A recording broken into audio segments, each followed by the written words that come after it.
Yeah, I'd like to read from one of them.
Come to order. Please remain seated and quiet. Superior Court is now back in session. Good afternoon, y'all. Good afternoon, Sheriff. Good afternoon, everybody.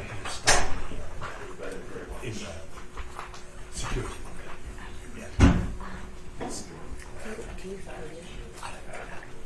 I'll probably just shut my stuff in there. I'm gonna get it to put my computer on for Matt after you're done. Okay, after me. Yeah. Yeah, I don't. Yeah, I'd rather not have it. Yeah.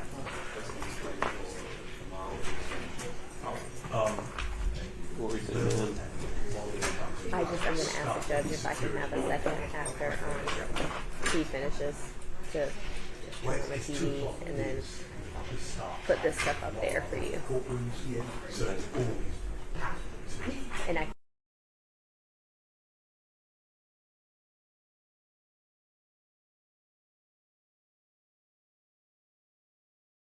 Table and Mayor, and I don't want to stand behind it. No. I put it usually like right here, like all the way close to our table. Okay. So, and then kind of out of your way. Okay. We're not on the record. So after the first argument, we want to be able to move things around. That's what Need to turn on the TV and stuff. Yeah. So we've already worked all that out. You're using the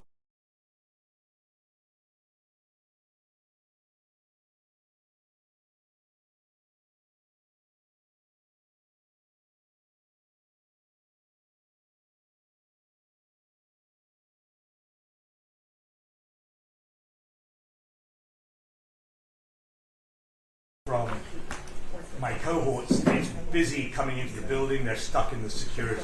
we're going to wait for them. And if you need to use the big screen, just I briefly thought about it and realized that my It's open. The camera's just lack on. of technological it'd be better if I just But if you do, yeah. yes, you. Thank you. This Stewart, the new Stewart. It's not who's the new Stewart. Thank you. How's that spelled?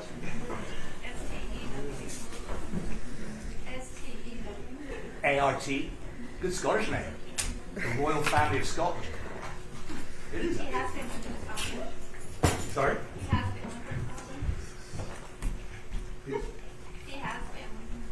I bet, yeah. Wait a second. My last name's Gregory.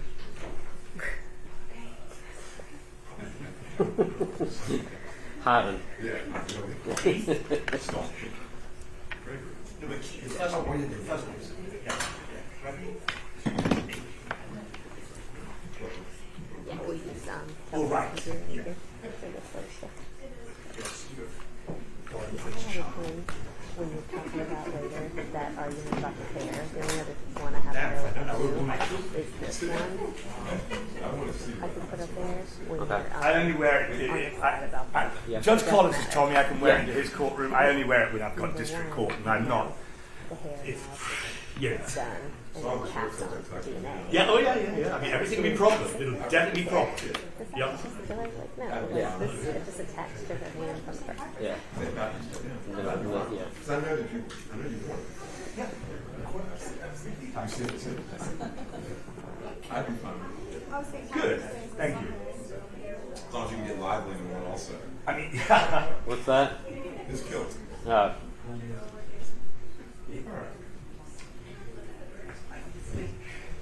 This time we're This also is not for the record. I understand that the elevators were crowded, so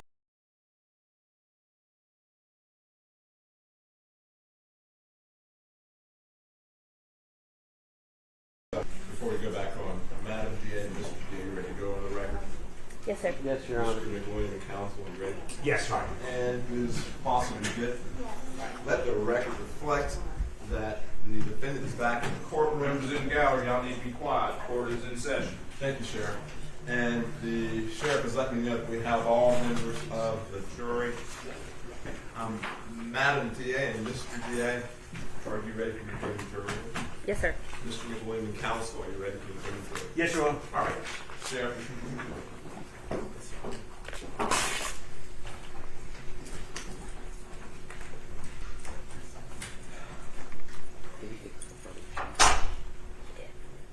Do you want the new one? Yes, I'll get you a bunch. Yes. You have yours, Ms. Foster. Thank you.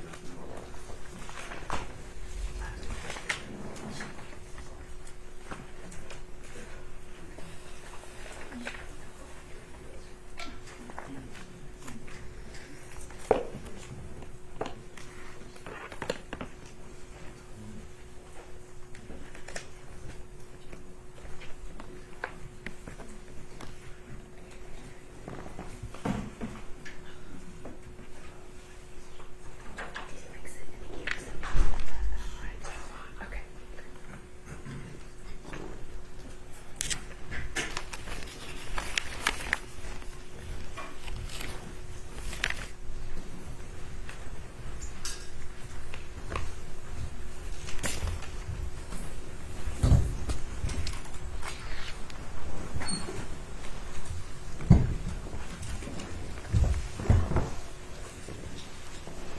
All right, thank you, Sheriff. Let the record reflect the jury is back in the courtroom. Ladies and gentlemen, all the evidence has been presented. It is now time for the final arguments of the lawyers. At the conclusion of these arguments, I will instruct you in the law in this case, and then you'll be taken to the jury room to begin your deliberations. The final arguments of the lawyers are not evidence, but are given to assist you in evaluating the evidence. The lawyers are permitted in their final statements to argue, to characterize the evidence, and to attempt to persuade you to a particular verdict. It is improper for a lawyer in a final argument to become abusive, to inject personal experiences, to express a personal belief as to the truth or falsity of the evidence, or to make arguments on matters outside of the record, except for matters concerning which the court may take judicial notice.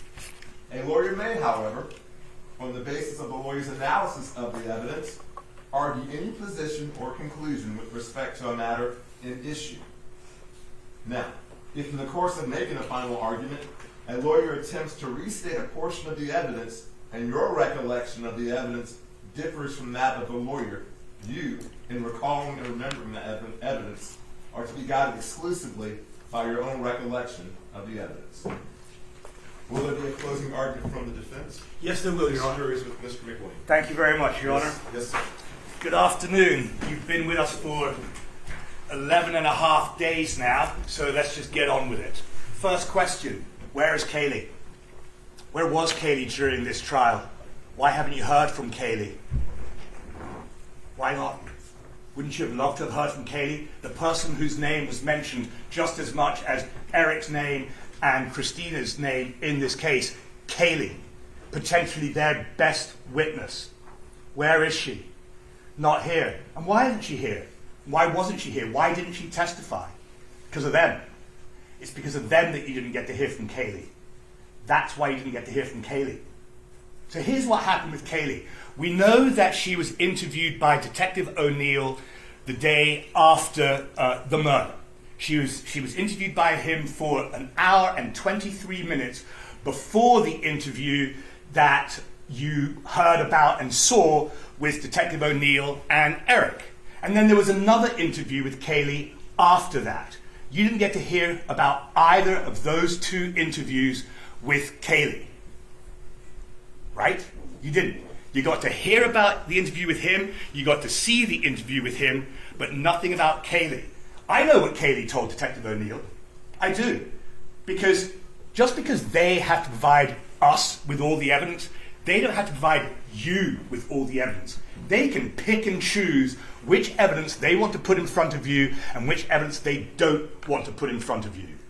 And let's remember another meeting that Kaylee had with Detective O'Neill. A little under 2 years after the murder and a year before this date, there's the debrief. Remember the debrief with Kaylee? Again, I know what was in that debrief. Wouldn't you love to know what was said in that debrief? Just like wouldn't you love to know what Kaylee said to Detective O'Neill the day after the murder in 2 different interviews? Again, I know what's in the debrief. You don't, because they don't have to give you all the evidence, even though they have to give us all the evidence. So what happened in that debrief? Let's remember, this is a debrief. This is a little under 2 years after this murder is committed. She is not charged with anything for that full, just under 2-year period. Meanwhile, he was charged on April the 19th, just a few days after the murder, and has been awaiting this trial ever since then. So for almost 2 years, Kaylee is not charged with anything. The roommate, the person who could be their best witness, not charged with anything. Okay, let's get ready for trial. Let's have a debrief. Let's contact her lawyer and her, see if she wants to come in and have a chat with us. All right. What happened at that debrief? What happened when they brought her in to talk to her, and I would suggest that you can infer it's for the purpose of using her as a witness in this trial against Eric? What happened that not only did they decide, no, we're not going to bring Kaylee in, but we're now going to charge Kaylee with a crime, 2 crimes. Obstruction of justice and accessory after the fact to murder. 2 years after the murder, 1 year before this date, more or less, after the debrief, things have gone wrong. We're not going to get to use her. But what we're going to do is we're going to charge her. Because what does that do? Of course, if she were to ever get up on this stand, if they were to try to call her to the stand, or we were to try to call her to the stand, what's she going to do? She's going to say, I'm not going to testify. She is going to invoke her Fifth Amendment privilege against self-incrimination. Is that the Fifth Amendment's invocation against self-incrimination for the purpose of the murder? Or what she's charged with, what they chose to charge her with after they realized that she was not going to be a useful witness for them against Eric. Let's charge her, let's make it so that no one can bring her into court. I mean, you could bring her into court, but we're not going to get anywhere with her because the US Constitution, it's not a big document, it's a pretty short document, but it packs a powerful punch. And the Fifth Amendment to the United States Constitution, among other things, protects people from being witnesses against themselves in a criminal trial. There it is. Nor shall be compelled in any criminal case to be a witness against himself. Obviously, it's not her criminal case that we're talking about here. That's going to come in the future. Let me talk to you about burden of proof and reasonable doubt. I told you I was going to get on with this. You're going to hear from the judge. You're going to hear a lot of the judge's law. Okay, remember we talked during the jury selection about following the judge's law. The law is the judge gives it to you and not as you might want it to be or wish it was and all that kind of stuff. Here's the law. Here is the law in the bubble that we're in this case. The only law that you need to worry about is right here. The judge is going to give you after the state has argued to you after me. And I'm going to sort of pick and choose, because there's a lot of pick and choosing we get to do here. I'm going to pick and choose the burden of proof language and reasonable doubt.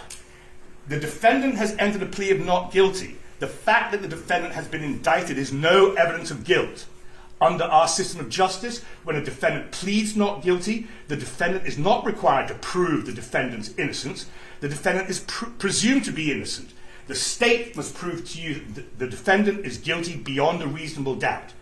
A reasonable doubt is doubt based on reason and common sense arising out of some or all of the evidence that has been presented, or lack or insufficiency of the evidence as the case may be. Proof beyond a reasonable doubt is proof that fully satisfies or entirely convinces you of the defendant's guilt. I'm going to repeat that because I get to pick and choose. Proof beyond a reasonable doubt is proof that fully satisfies or entirely convinces you of the defendant's guilt.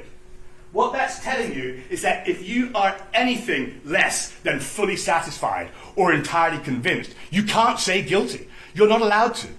We are not allowed to do that. We are not allowed to come in as jurors and be qualified as reasonable jurors and then say, well, I'm not fully satisfied, I'm not entirely convinced, but I'm going to say guilty anyway. You cannot do that. That would be violating the law. That would be not being a law-abiding, upstanding person, as you all are. That is the law in this case. Proof beyond a reasonable doubt. I love talking about this, I'll be honest with you. I mean, that's obviously great language for us, right? But it has to be great language for us because we can't make the mistake of finding someone guilty on less than that really high burden. Because, you know, I sometimes worry or wonder, would jurors say, what if we got this wrong? What if we say not guilty and he was guilty? What if we got that wrong? Well, let's just turn that around, shall we?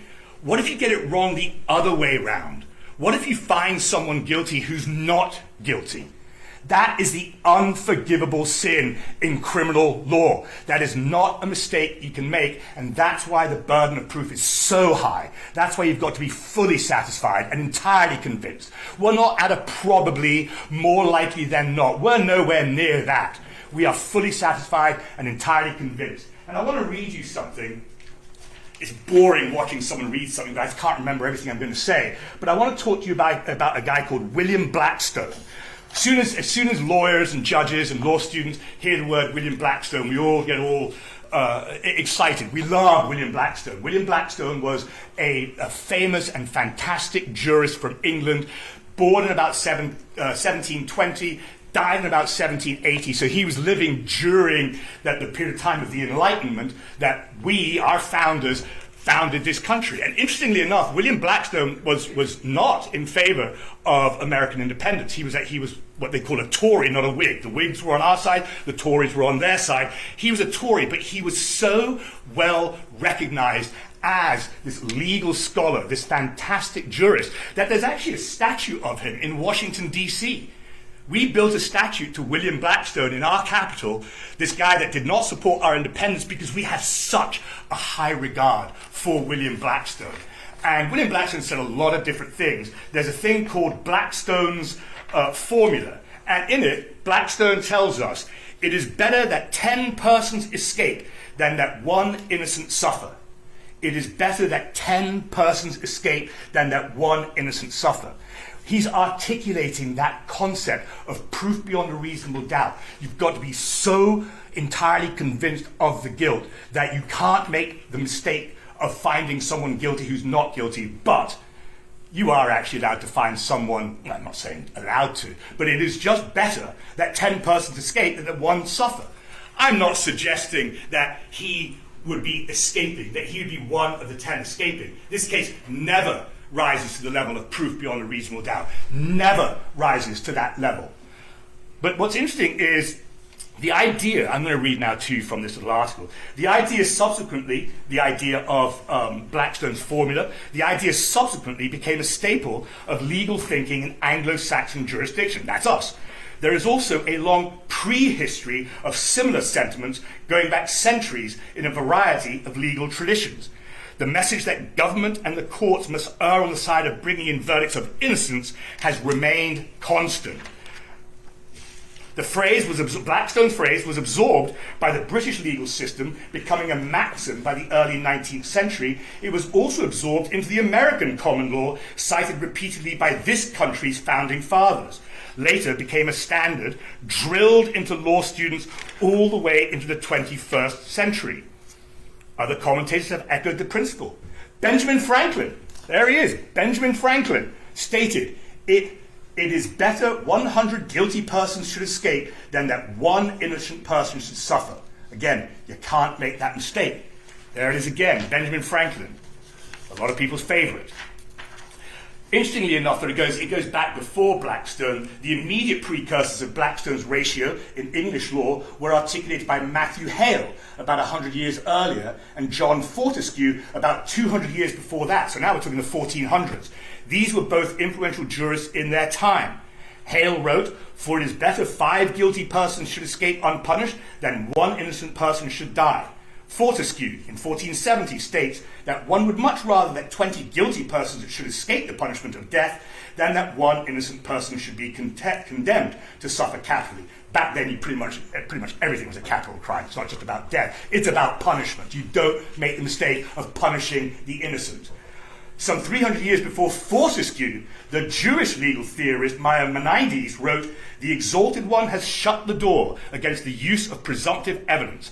For it is better and more satisfactory to acquit 1,000 guilty persons than to put a single innocent one to death."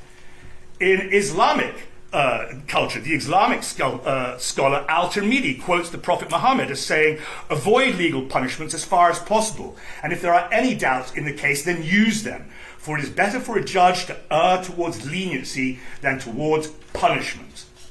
And this is interesting. Well, actually, this is interesting too. On the 3rd of October, 1692, Increase Mather. I'm sorry, I didn't understand you. Increase Mather. Okay. Increase, Mather, M-A-T-H-E-R. Decrying the Salem witch trials, adopted Fortescue's statement and wrote, "It were better that 10 suspected witches should escape than that 1 innocent person should be condemned." Actually, the Russian writer Dostoevsky wrote, "It is better to acquit 10 guilty than to punish 1 innocent." So this principle goes way back, and it's all over the place. Interestingly enough, it is not the principle in authoritarian societies. Authoritarian personalities tend to take the opposite view. According to the communist defector Zheng Chang, who was deployed during the uprisings in China in the 1930s, the theory then, by those communists, was better to kill 100 innocent people than to let 1 truly person go free. And during the uprisings in Vietnam in the 50s, better to kill 10 innocent people than let a guilty person escape. Similarly, in Cambodia, Pol Pot's Khmer Rouge adopted a similar policy. Better arrest an innocent person than leave a guilty one free. So we've got the authoritarians doing it the other way. But I would ask you, which one are we? Are we Pol Pot? Are we the Khmer Rouge? Are we the communists of China? No, we're not. We believe in Blackstone's principle. We believe in Benjamin Franklin's principle. That's what we believe in. So, please pay attention. When the judge is explaining the law to you, pay attention to it all. But what this case really comes down to is, have they met their burden of proof? Have they proven to you beyond a reasonable doubt, such that you are fully satisfied and entirely convinced with this evidence that Erick Hernandez-Mendez is guilty of this murder? And I would say to you, no, they have not. Let's talk about a few other things. Sure. The hair. Remember the hair analysis? Let's look at the hair analysis. If you remember, and actually this is a piece of evidence that is in evidence. Obviously, I wouldn't be allowed to talk about it if it wasn't. And I'm sure if at some point you want to look at it, you'll make that request and you'll probably be allowed to look at it. So in this, we had a bunch of items submitted by Detective O'Neill. Head hair standard collected from E. Hernandez-Mendez. Head hair standard collected from C. Matos. Hair evidence kit collected from C. Matos. Set of hair extensions collected from C. Matos. Suspected hairs from the right hand of C. Matos. Suspected hairs from the left hand of C. Matos. Suspected hairs collected from C. Matos' thigh. Several suspected hairs. Not a single hair from Kaylee. And then you go to separated at the lab, and we've got the scrapings from C. Matos, the cheek scrapings from Erick, the blood card from C. Matos, pubic hair from C. Matos, pubic hair from Erick, a root, and all of that gets tested. And let me look at my little note here. In analysis 12-4, 2 human hairs not associated with either Christina Matos or Erick. 7, listing number 14, 7 human hairs. 1 hair could have originated from Christina Matos. Also under 14, 6 hairs, no conclusion as to Christina Matos. All 7 hairs not associated with Erick. Item 15, 16 human hairs. 1 hair, no conclusion as to Christina Matos or Erick. 4 hairs could have originated from Christina Matos, not associated with Erick.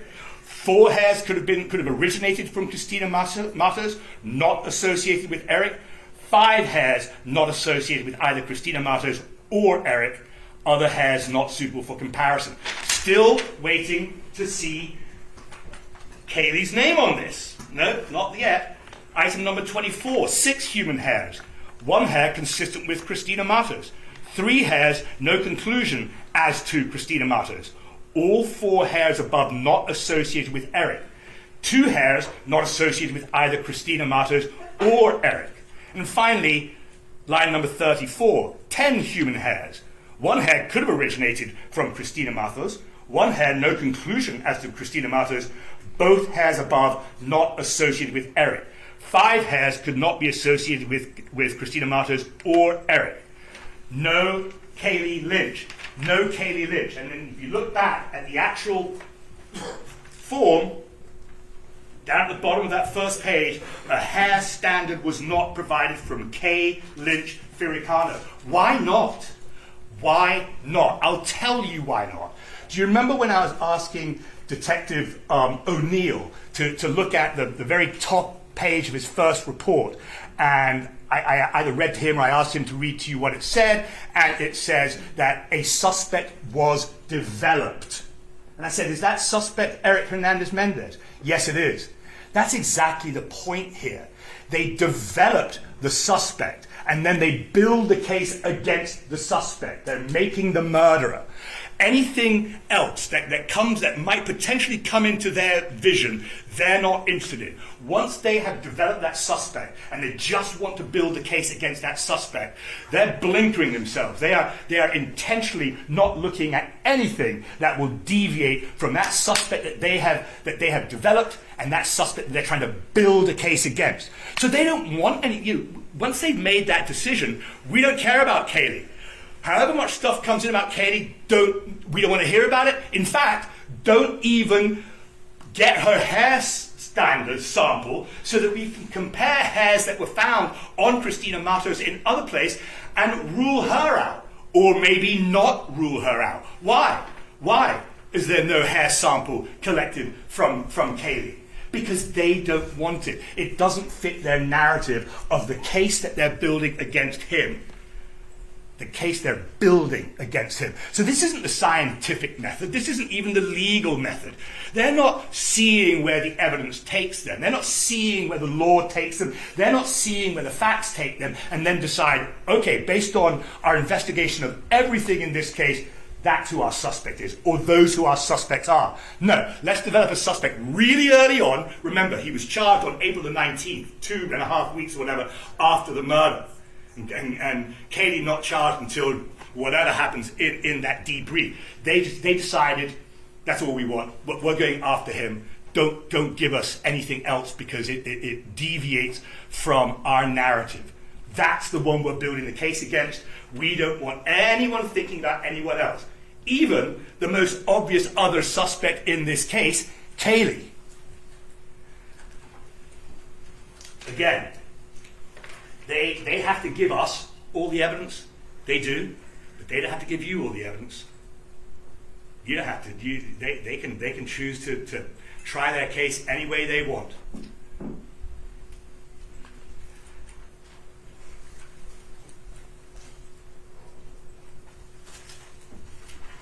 A couple of other things I want to point out to you. I'm looking here at the exhibit. I have no idea what the exhibit number is, but I know it's in evidence. It is the email from Reagan Orr to the people at the Signature Apartments when she finally had enough and had to get out of that apartment.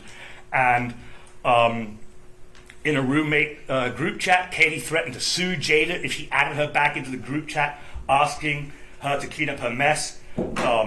Katie consistently has guests over that are disrespectful to our things and whatever else you want to look at on here. And on the back page, from Reagan Orr, that you heard from her, that poor girl, so nice.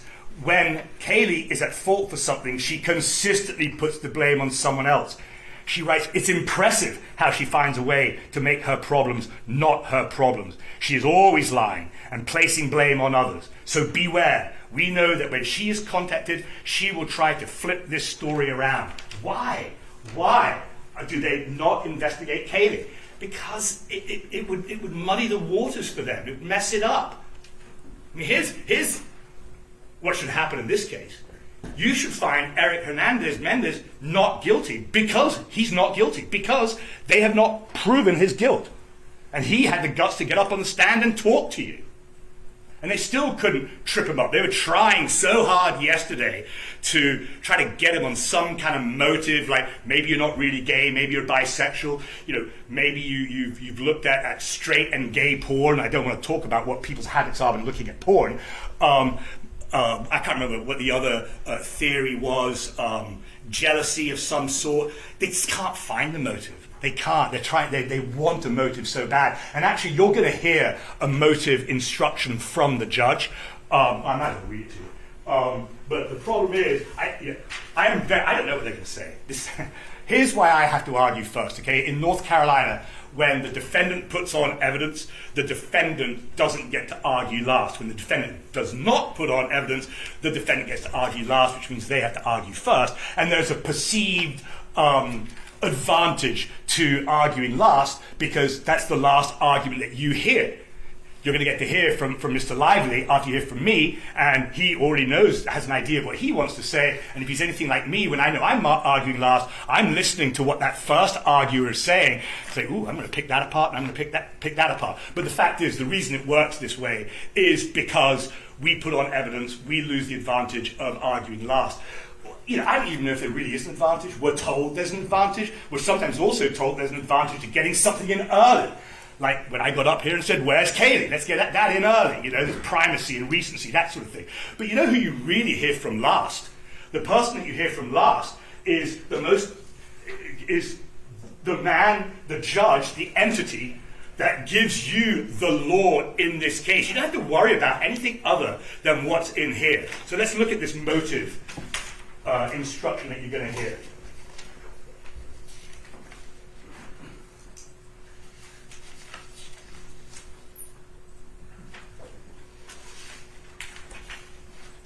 Motive. Proof of motive for the crime is permissible and often valuable, but never essential for conviction.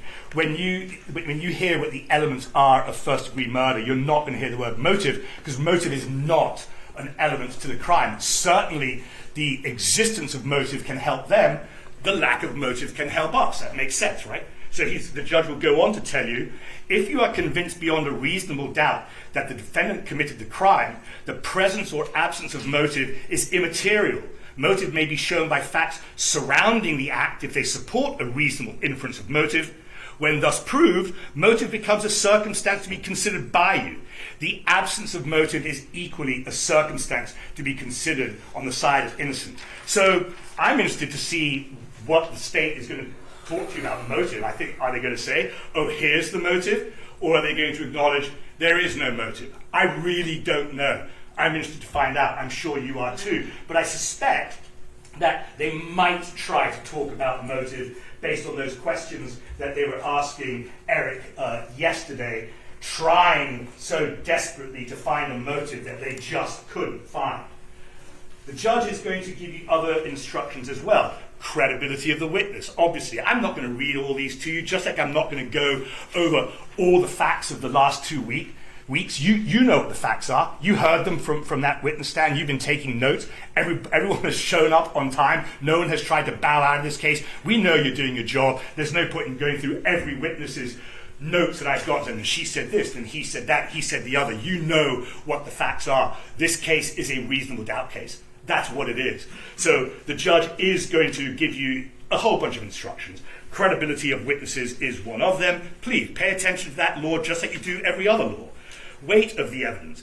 The judge is also going to talk to you about circumstantial evidence, as he should, because this is a circumstantial evidence case.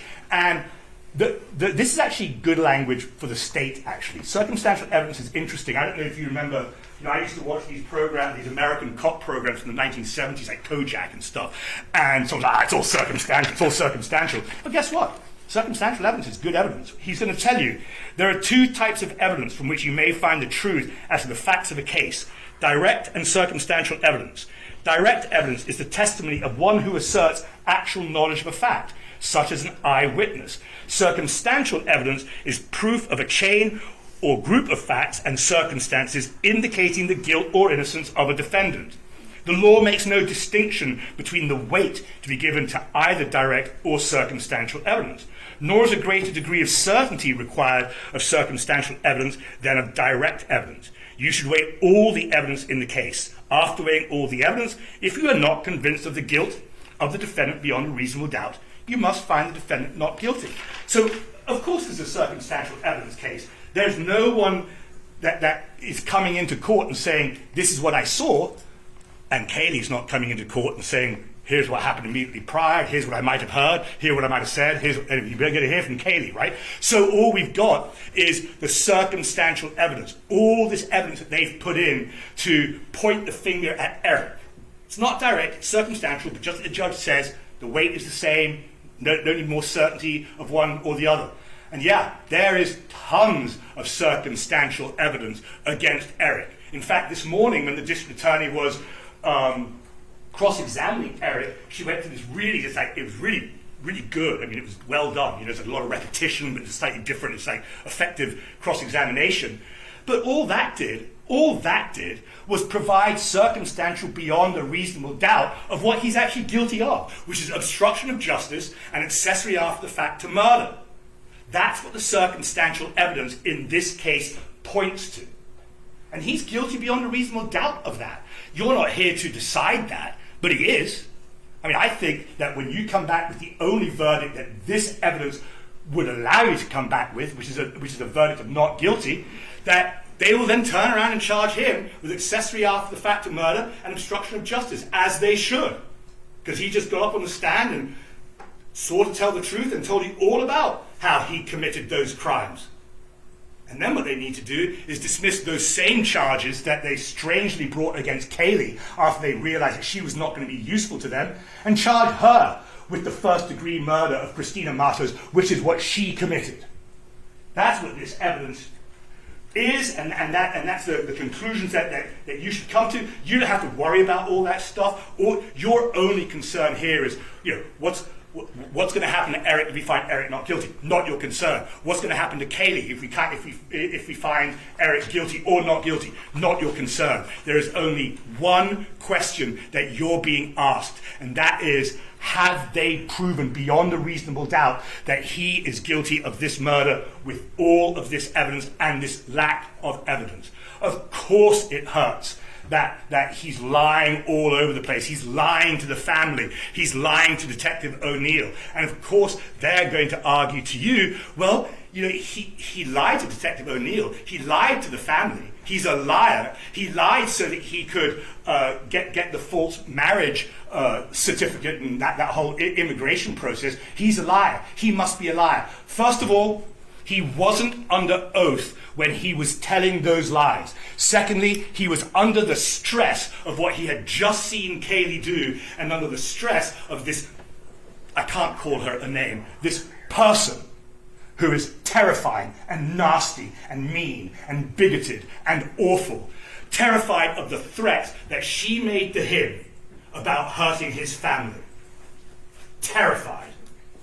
Yeah, he's not afraid of her physically. He's twice her size. He tried to save Christina when he threw her off Christina, that's the only thing that you're being asked to do here, is determine, are you fully satisfied, are you entirely convinced that he committed that murder? Where's the murder weapon? This is interesting. No offense to my client, but in terms of how good an accessory after the fact to murder he is, he's terrible. Absolutely terrible. He had no clue what he's doing. He couldn't clean that thing up. I mean, he was absolutely useless. And then he's gathering all this stuff of Kaylee's to throw away, stuff of his to throw away. Hopefully they won't find this stuff that I'm just throwing in my own trash chute. I mean, does he think the police are idiots? Well, if he had the murder weapon, don't you think he would have thrown it down that chute as well? Would he have done something different with it? He's a smart guy, but he's not a sophisticated criminal. He's an idiot when it comes to being a criminal. He would have thrown that knife down the chute with all the other stuff that he threw down the chute. This thing right here is not the murder weapon. That thing right there is something that I think we probably all agree on as being another version of the murder weapon. That the murder weapon was something that looks just like that, kind of like the knife that was on top of the refrigerator that was dusty, so they figured that wasn't the murder weapon either. So Kaylee got rid of the murder weapon. The person they don't want you to hear from. The person I would suggest they thought they wanted you to hear from until the debrief a year ago when everything gets flipped. I think that they thought she was going to be a great witness for them.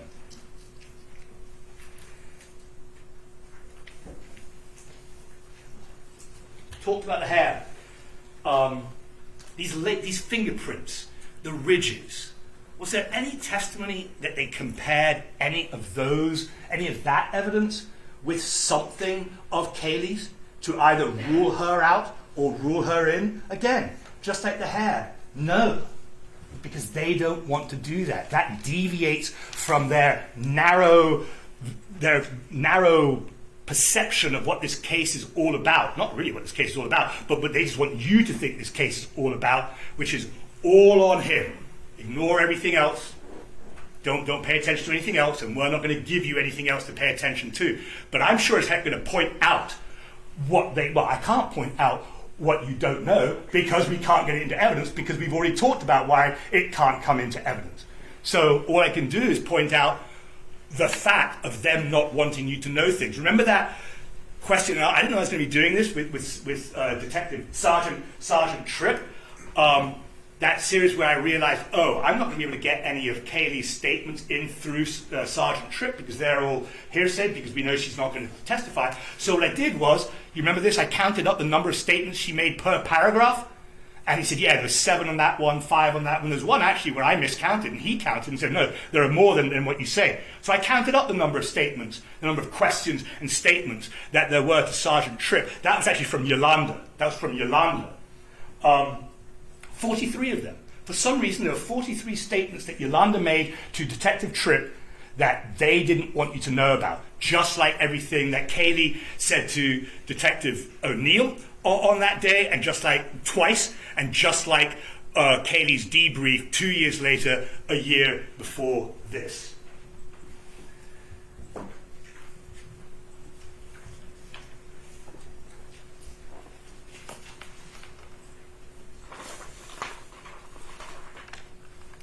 This always happens, and it's always so embarrassing standing here and I'm doing nothing, but I want to get this right. This is important. It's first degree murder. You can't get this wrong. Sergeant Hendricks, he was the person who talked about phone extraction. Did you ever hear about a phone extraction from a phone of Kaylee's? Why? Why are they not fully investigating this case? Because they don't want you to deviate from this focus right here. They're just withholding stuff from you.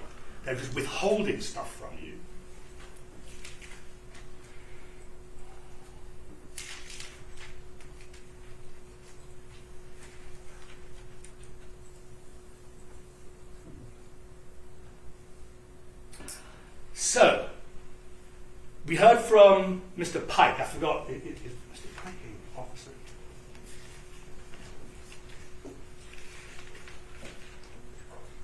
I think Mr. Pike is an officer. So he's the one that talked to you about Google searches. So we've got Eric making a Google search along the lines of what happens if my US-born spouse dies and I'm an illegal immigrant. Essentially, what happens to my ability to achieve citizenship or get a green card or whatever it might be. And they showed you an article up on the screen that seemed to suggest that actually nothing would happen. You'll be fine. Your spouse can die. We then hear from the attorney, Ms. Grafton, the immigration lawyer, who talks all about the DACA business, how it came about that Eric at one point would have been a dreamer, a DACA person, who then lost that status because he was taken out of the country for more than a year back when he was a kid. She talked to you all about that, but she also talked to you a little bit about the confusion that would come about if someone like me or you or anyone else who knows nothing about criminal law goes on Google, that great legal expert Google, and starts Googling things like, what happens if my wife dies? And we've probably all done Google searches, and then you get this whole list of things. It's like, let's push on that one, and then push on another one, push on another one. Next thing you know, it's like, what am I being told here? What am I being told here? And so Eric told you, he said, I did do that Google search. I sure did. I was worried about her potentially committing suicide, and obviously he's worried about the lifestyle she's leading. I mean, she's leading a dangerous, scary lifestyle. He has good reason to look that up. And he came away with, well, the impression I came away with when I did all this Google searching is if your spouse is in the military, you're fine. But if your spouse is not in the military, then you won't be able to pursue the petition for the green card and citizenship and all that kind of stuff. And of course, they're going to say that he's a liar, so you can't believe a word that he says on the stand. But remember, he was under oath here, and under oath he told you, yeah, I lied to the detective, I lied to the family, but I'm not lying now. And it's reasonable to believe that. It's like, okay, I'm doing a Google search, and here's what I come up with. And you know what? He's Googling what happens if my US spouse dies to my immigration status. He was right to Google that. He was right. She did die. He had every reason to be afraid that she would die, because Kaylee killed her. And she was leading just this really scary, dangerous lifestyle. I mean, think about what it takes to lure a man into a hotel room and say, all right, go in the shower, and when you come out of the shower, I'll be here waiting for you. And instead of that, she gathers up all his stuff and runs off and steals that stuff. That's some crazy stuff right there. That's some stuff that's going to get you killed. And then all these men that she's bringing back to the apartment, I think they're going to want to argue, well, he was so annoyed that she would contact him kind of at the last minute and say, look, can you go spend the night somewhere else because I'm bringing over one of my clients? And Eric's saying, well, it's, you could at least give me more notice. I don't have any clothes over here. She's like, well, you could go to your place in Clayton. I don't really have the right kind of clothes over there in Clayton. Well, you could do this, you could do that, you could do the other. When you looked at those text messages, what they indicated was an annoyance, not that she was bringing these people over, but just that she wasn't giving him enough notice to find somewhere else to spend the night. And besides, by the time the murder occurred, they were no longer living in the same bedroom. So why would he care if she was bringing people back? She wasn't kicking people out of his bedroom at that time. It was only when they were living together in the same bedroom that we've got this issue of him being annoyed because she was asking him to be somewhere else. Not annoyed because of the fact of bringing these people, but just because it was inconveniencing him.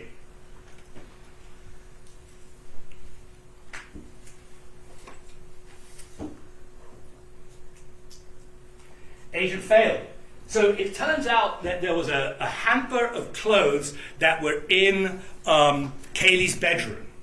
I don't know if you remember that or not, and remember it like the judge said, it's your memory, not ours, that counts. There is no evidence here that they bothered to grab that hamper of clothes out of Kaylee's bedroom and test those clothes the same way that they did with Erick's clothes, again, because they don't really want you to know. Because what if that did reveal something that pointed to Kaylee? Oh, that's messy. We don't want that. But what we do have is a washcloth. We have the washcloth that was found. There were 3 washcloths that were found in the trash. 2 were in one bag, 1 was in another bag. I think I'm right when I say that the one that was found in the single one found in the bag was a blue washcloth. Erick says that when he saw the end of Kaylee murdering Christina, that Kaylee was holding a knife like that with a rag around it. And remember, we saw a washcloth on the screen that all the washcloths are of the same manufacturer, whatever that mainstays thing is. And we've got washcloths that connect Kaylee's bedroom to Christina's bedroom, and we've got a washcloth that had that staining on it that we don't know what that staining is. But that's some interesting circumstantial evidence of its own. And again, we're not here to prove that Kaylee is the murderer. They're here to try to prove that he's the murderer. It's not like you have to say, yes, you have proved me on a reasonable doubt that Kaylee's the murderer in this case, therefore he's not the murderer. That's not how this works. Just the one question. Have they proven beyond a reasonable doubt that he was the murderer? Are you fully satisfied? Are you entirely convinced that he's the murderer? That's the only question you're being asked. You're actually going to be given a verdict sheet that you take back into the room with you. It's that simple. It's just guilty or not guilty. That's it. And the judge is going to instruct you. The only way that you can get to guilty, the only way you can flip him from being an innocent person, which he is right now, flip him 180 degrees over to being a guilty person, is if you're fully satisfied and entirely convinced of his guilt. That's the only way that you can do it.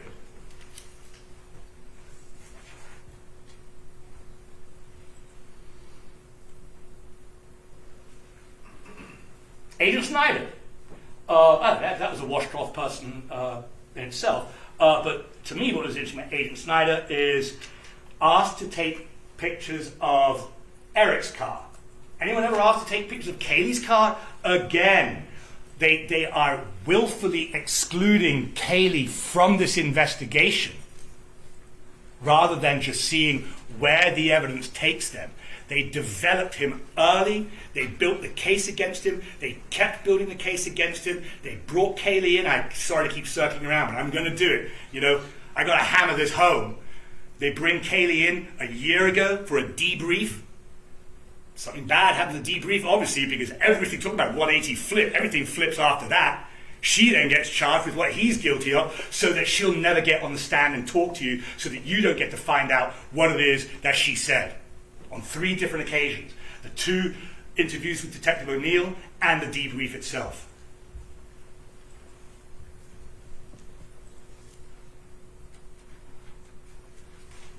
Blood swabs taken all over the place. All of the blood in this case was Christina's, which makes sense. It does. I mean, there is no. Why would there be anybody else's blood? But there's none of Erick's blood. We know that. All the blood is Christina's. Where's the murder weapon?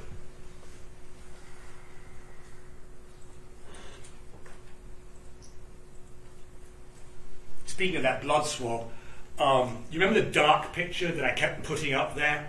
It doesn't need to be brought up. I hope you remember it was a picture where we had to turn the lights down, and it was the picture taken from the living room area towards the kitchen area with the islands kind of in the middle of the picture. There was Erick's room off the right, the door slightly open, the light coming through it, and then there was that blue smudge. Okay, that was that business of the trail of blood leading from Christina's room to Erick's room. To be fair to Detective O'Neill, at the time that he was telling Erick, there's a trail of blood heading from Christina's room directly to your room, he was basing that on what people were telling him. He's got all these officers giving him information, and someone said, Detective O'Neill, there's a trail of blood heading from Christina's room directly to Erick's room. There was not a trail of blood heading from Christina's room to Erick's room. If that blue thing that was never confirmed to be blood was blood, there was no more blood from that point going towards Erick's room. So there wasn't a trail of blood going from one bedroom to the other. But what there was the conversation between Erick and Kaylee after Erick tries to stop Kaylee from killing Christina way too late. There were already 16 or however many stab wounds there were on her by the time he got in there. After that, he leaves Christina's room and Kaylee is waiting for him at the island. If that is blood, that's fine. Because it either came from Kaylee or it came from Erick. It might have come from Erick because he's got blood all over him as well, because as he told you, Christina died in his arms. So he's going to have blood on him, Kaylee's going to have blood on her, but there is no trail of blood from Christina's room to Erick's room. You know, at one point, Detective O'Neill is talking to Erick and he says something along the lines of, whoever came out of that bedroom, referring to Christina's bedroom, whoever came out of that bedroom killed Christina. He's right. Actually, 2 people came out of that bedroom, but only one of them killed Christina. It was either Erick or it was Kaylee. So Detective O'Neill was right about that. But again, then you're just stuck with this. I can't be fully satisfied, entirely convinced that it was Erick. I can't say guilty when I've got this much doubt in my mind. Just can't. The evidence just does not add up to guilty beyond a reasonable doubt. You heard from a few character witnesses of ours. Character evidence is interesting. It's actually not that exciting. People always want to say, hey, let's bring in some character witnesses, thinking, you know, they're going to talk all about me. The purpose of there's really 2 purposes for someone putting on character evidence. One is to establish that whoever the character evidence is has an opinion as to whether, in this case, Erick is truthful, and our character witnesses said that in their opinion, and credibility of witness, you look at our character witnesses and make a determination on how credible they were and are. So yeah, I've known him a long time, I know him well, and my opinion is that he's a truthful person. Okay, let me ask you this other question. What is his reputation in the community for truthfulness? Good reputation in the community for truthfulness. That's one reason that you put on character evidence. The other one is for the pertinent trait to this case, which would be violence or peacefulness. And the way you have to ask it is in terms of peacefulness. Do you have an opinion as to his trait for peacefulness? Yes, I do. What is it? He's a very peaceful person. Do you know what his reputation in the community is for peacefulness? I do.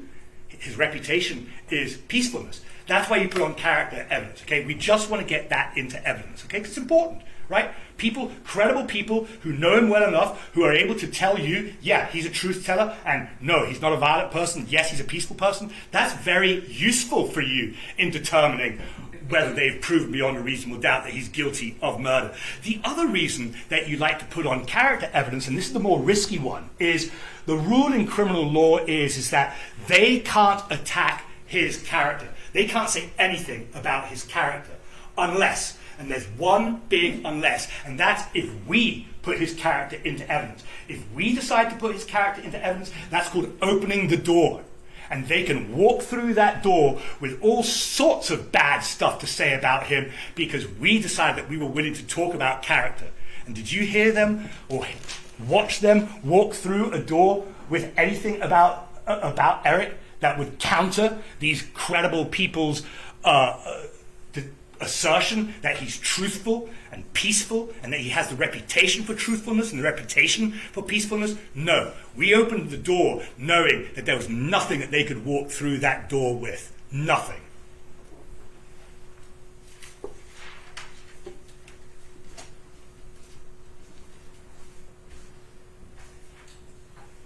I'm almost done. And I know You've seen us over here. Very intelligent, very involved person in his case. I'm sure that when I sit down, he's going to say, "Why didn't you mention this? Why didn't you mention that?" And that's fine. But look, it has to be a 2-week case. But it's a 2-week because there's so much to talk about. But really, at this point, there's not that much to talk about. There isn't. This is a reasonable doubt case. It's a proof beyond a reasonable doubt case. If you can look at all this evidence and all the lack of evidence, everything that you've heard and everything that you're going to hear, and you can say, yeah, I'm fully satisfied and entirely convinced that he committed this murder. They have proven to me beyond a reasonable doubt, fully satisfied, entirely convinced, then you're going to say guilty. Anything less, probably doesn't cut it. I wish I could find him guilty, doesn't cut it. Anything less than fully satisfied or entirely convinced is a not guilty verdict. And in this case, I urge you to find Erick not guilty. They simply have not proven their case beyond a reasonable doubt. Benjamin Franklin won't allow it. Blackstone won't allow it. Dostoevsky won't allow it. Jewish tradition won't allow it. Islamic tradition won't allow it. The only thing that would allow it would be communists and people from the Khmer Rouge and other authoritarians. And that's not who we are. We're Americans. Find him not guilty, please. Thank you, Your Honor. All right. Thank you, Mr. McWilliam. Will there be a closing argument from the state? Yes, Your Honor. You want to sign up? Yes, may I have a few moments, Your Yes, Honor? that's fine.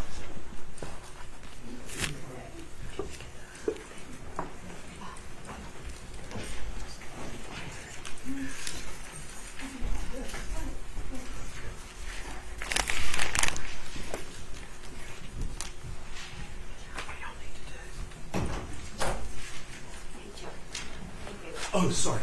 Yeah. I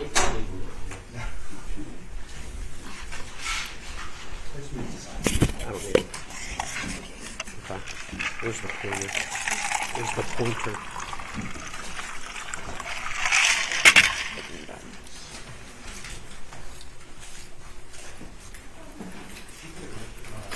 Oh, I'm sorry. Yeah, put it away.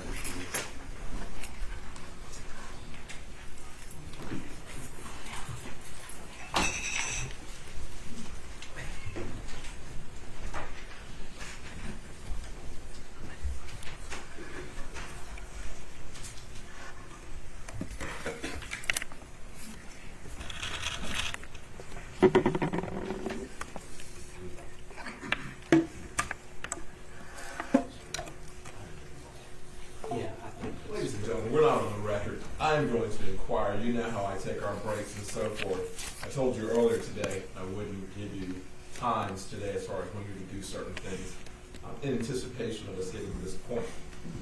At this time, is there anybody that wants to take a 10 to 15 minute break? If you need to, do not be embarrassed. We can do that before we get into the state's closing argument. All right. After the state's closing argument, then we will take that 10 or 15 minute break, and we'll come back and I'll read the law to you.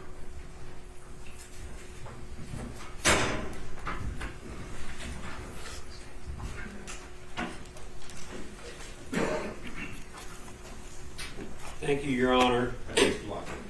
Mr. McWilliam. Can't start yet. Oh, sorry. Okay.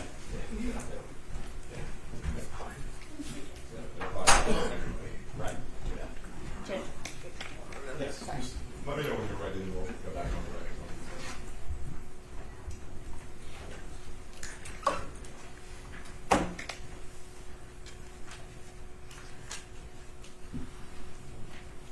Mr. McWilliam, during the argument, you need to position yourself. Feel free to.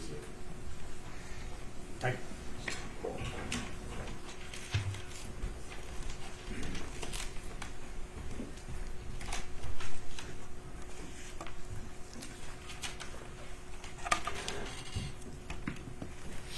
Your Honor, if we may have permission to use the screen. Yes. Thank you. And Ms. Foster, you good? We're back on the record. Yes, Madam J. Just let me know when you're ready. Mr. White. Okay.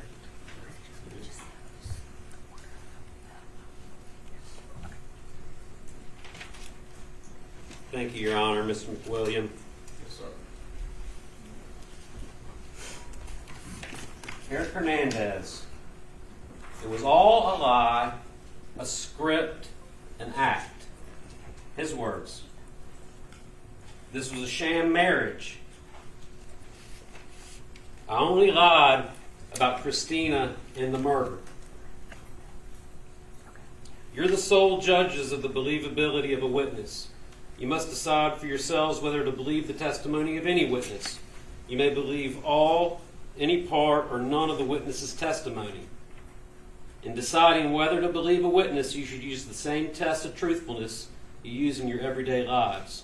Among other things, these tests may include the opportunity of the witness to see, hear, know, or remember the facts or occurrences about which he's testified, the manner and the appearance of the witness, any interest, bias, prejudice, or partiality the witness may have, the apparent understanding and fairness of the witness, whether the testimony is reasonable, and whether the testimony is consistent with other believable evidence in this case. You may find that a witness is interested in the outcome of this trial. You may take the witness's interest into account in deciding whether to believe the witness. If you believe the testimony of the witness in whole or in part, you should treat what you believe the same as any other believable evidence. There is no one in the world more interested in the outcome of this case than Erick Hernandez. He has lied to the federal government. He has lied to Detective O'Neill. He has lied to the mother of Christina Matos. He has lied to the brother of Christina Matos. He has lied to his own mother. He has lied to people that he was supposed to work for. He lied when he gave his marriage vows. And now, 2.5 years, almost 3 years later, charged with first-degree murder by premeditation and deliberation, he would lie to you and force you to find him not guilty.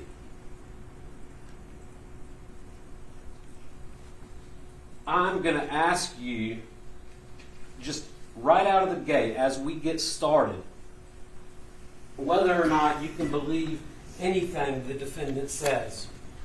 And I would submit that you can't. And you should take nothing that he has told you as fact, unless it could be corroborated by some other piece of believable evidence.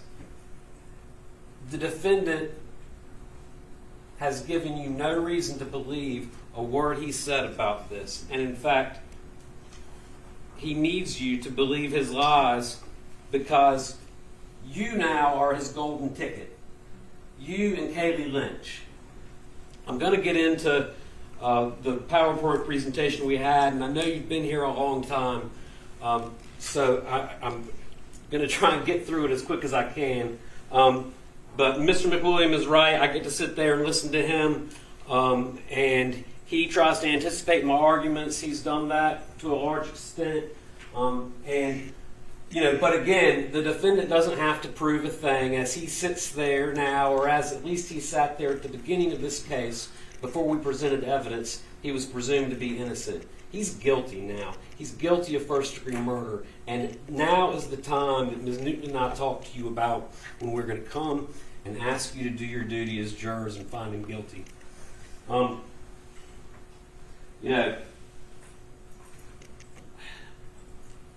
Mr. McWilliams said pick and choose, and he picked and chose burden of proof and reasonable doubt, and I'm picking and choosing credibility of witnesses and witnesses interested in the outcome of the case. And a big show has been made of the fact that Kaylee Lynch is not here. The first thing I will tell you is this is not Kaylee Lynch's trial. That will be on another day for another jury to decide. She is not your concern for that reason. Second of all, they have made great use of her absence in invoking her rights that Mr. McWilliam would have you adhere to with regard to his client. They have given him, the defendant, exactly what he wants, a scapegoat. There is one other person in the world who possibly could have murdered Christina Matos. And because she's charged and she's not here to testify, the defendant, a skilled liar who can mingle the truth with a lie, can now freely point at her. The woman that he's afraid of? The woman who's going to harm his family?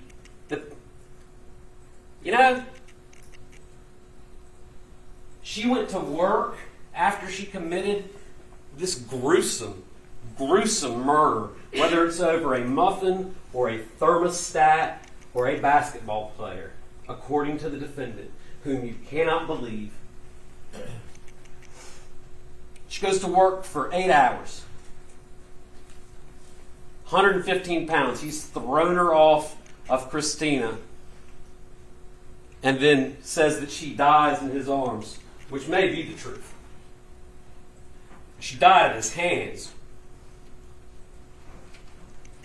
He's so afraid of Kaylee Lynch, he would have you believe that he quietly cleaned up, that he lied to people he was supposed to go work for, that he lied to his mother, that he made up something about having the flu, that he threw away trash, and Mr. McWilliam talked about him not being very sophisticated, but he threw trash in the chute. He took trash to his parents' house. Apparently, according to him, hid a key under his parents' house. So, did all of that, didn't go to the police. The next day didn't go to the police. Continued to lie when the family and a friend start looking for her. Then lied to detectives. Gets charged with first-degree murder. Goes through the process of receiving discovery. All the pretrial things that happen before you get to this point. Sits in the Wake County Jail, which he tells you he's been in since his arrest in April of 2021. Kaylee gets charged, he said. And that's when he felt comfortable coming forward. You know why? Because he knew that she wouldn't be here. And he's a skilled liar. And what he knew was that was his golden ticket. That gave him the opportunity now to put it all on her. I don't have to worry about her. She's not coming in. I can put it all on her. It's built-in reasonable doubt. There is no way the jury can convict me of first-degree murder on the basis of premeditation and deliberation because Kaylee Lynch exists and she's not going to come in and testify. He's daring you to find him guilty. Let's talk about why he is.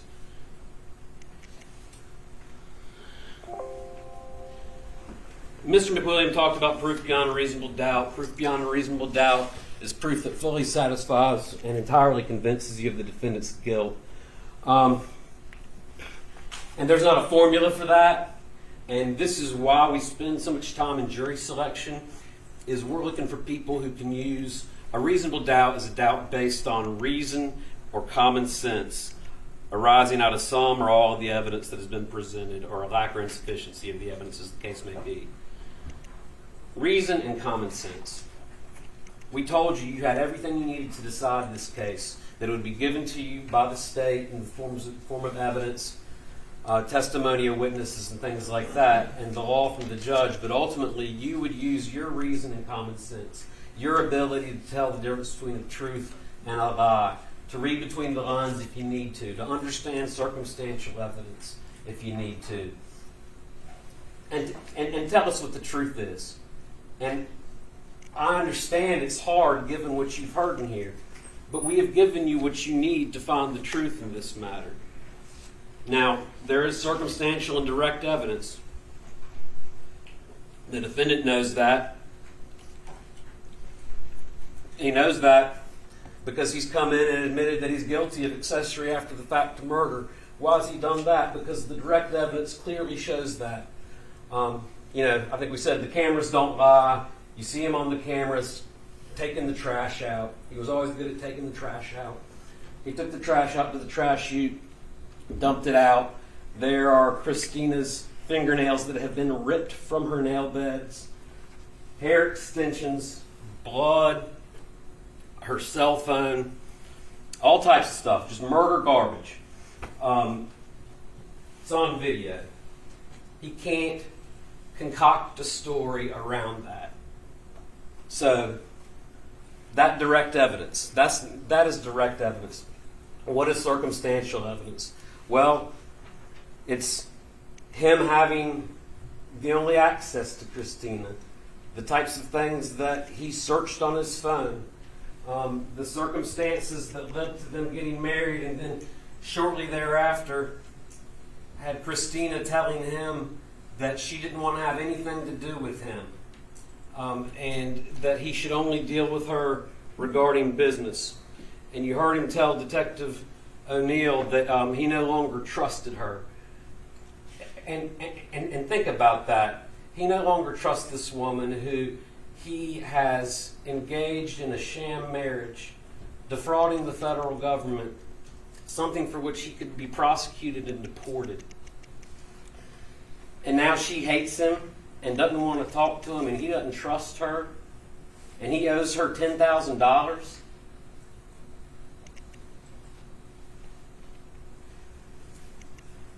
The motive.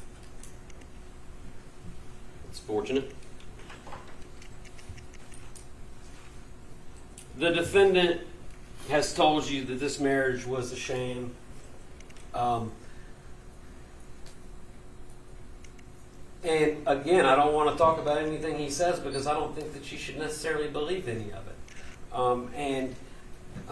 As you know, he talked about it with what he bought at Walgreens. He said, well, you know, I bought some milk and some other stuff so it wouldn't look suspicious, right? I kind of mingled the truth together with lies. And I think that is what's happening with regards to their relationship. I think that he was lying to the federal government and lying about, their real intentions. But it's clear from their text messages, from the fact that they were at least initially sharing a bed, that they were close at some point. They got close quick. That's odd. A lot of things about this are odd, and maybe folks like yourselves are not. It's not easy to understand why people would make decisions like this, but they did. And you can go and look at the evidence. It's in this States 114 between Eric and Christina. They're hanging out together, saying they love each other, doing things together, and ultimately they decide to get married to help him out. And he's got lots of reasons to do that. He got government assistance, all of the things that come along with citizenship. And so it's clear they're serious about it. So they get engaged.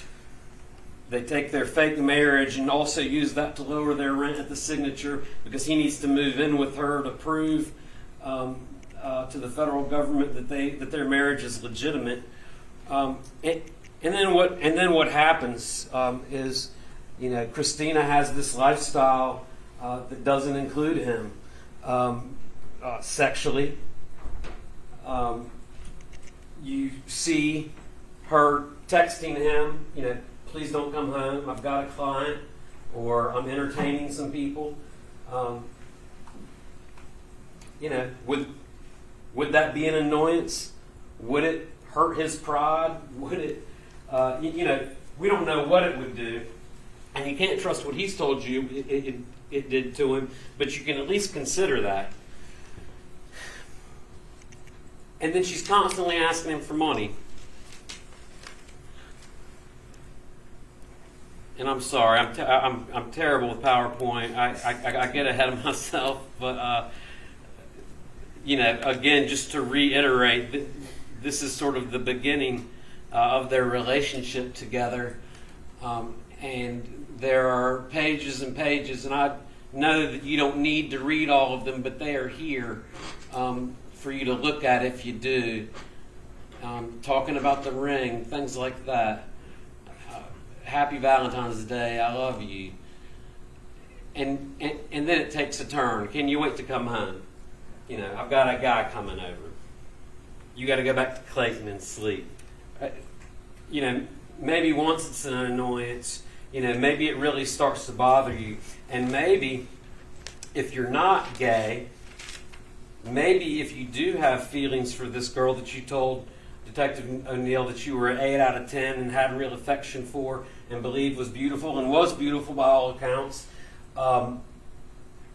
maybe, just maybe, you know, you're a little bit jealous. And maybe you've written something in your encrypted iPad that Christina finds out about. And now you're not there anymore. And shortly thereafter, Reagan moves out because she's afraid of what she's heard. And talking about credibility of witnesses, Mr. McWilliams said that Reagan was extremely credible, and I agree with him.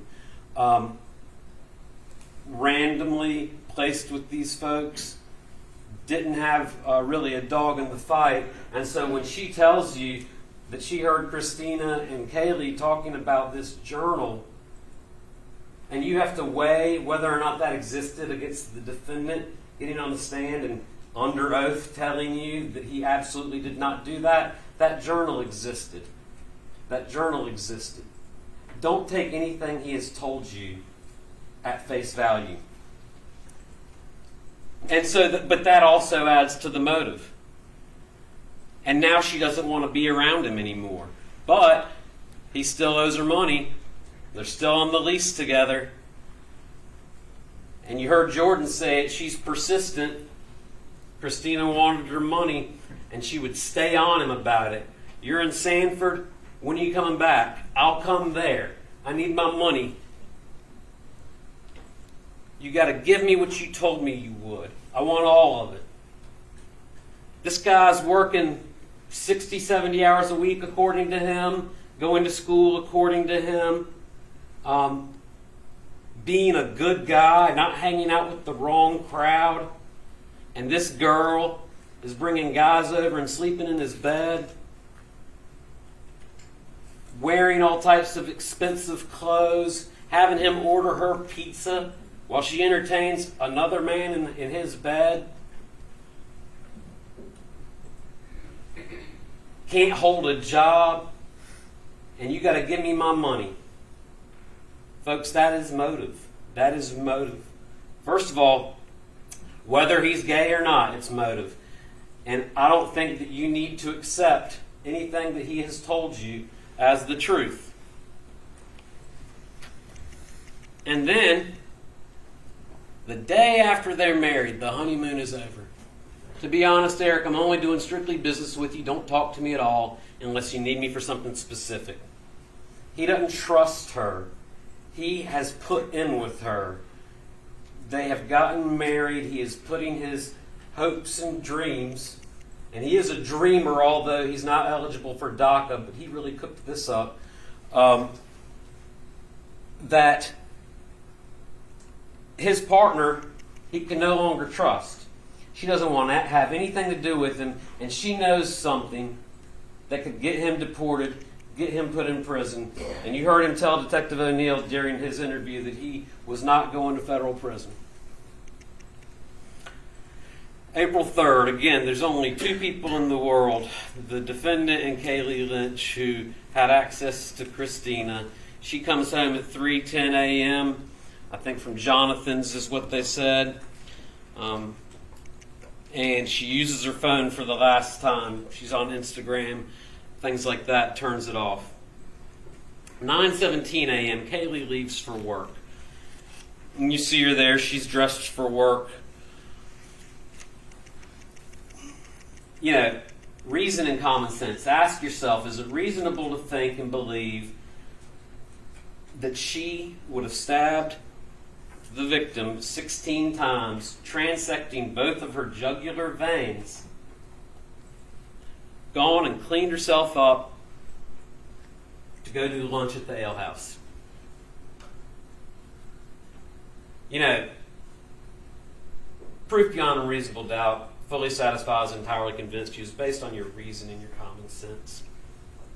You have to ask yourself, of the two people in the world that have done this, or even know about it, and I'd submit to you that at this point, Kaylee Lynch doesn't even know about it.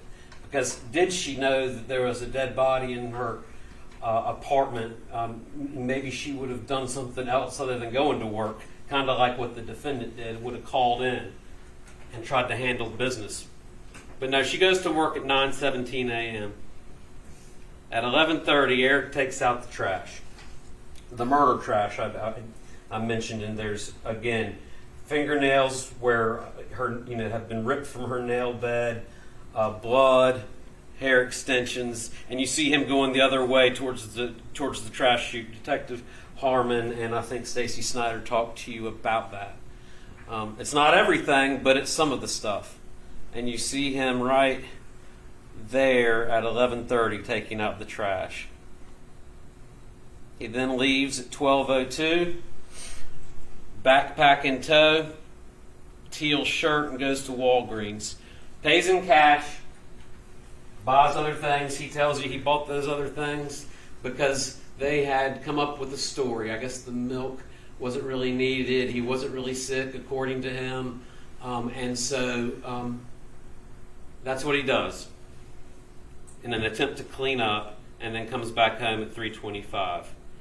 Kaylee is not back home until 5:20, so that's hours and hours. That's all day Saturday that the defendant is there with Christina's body.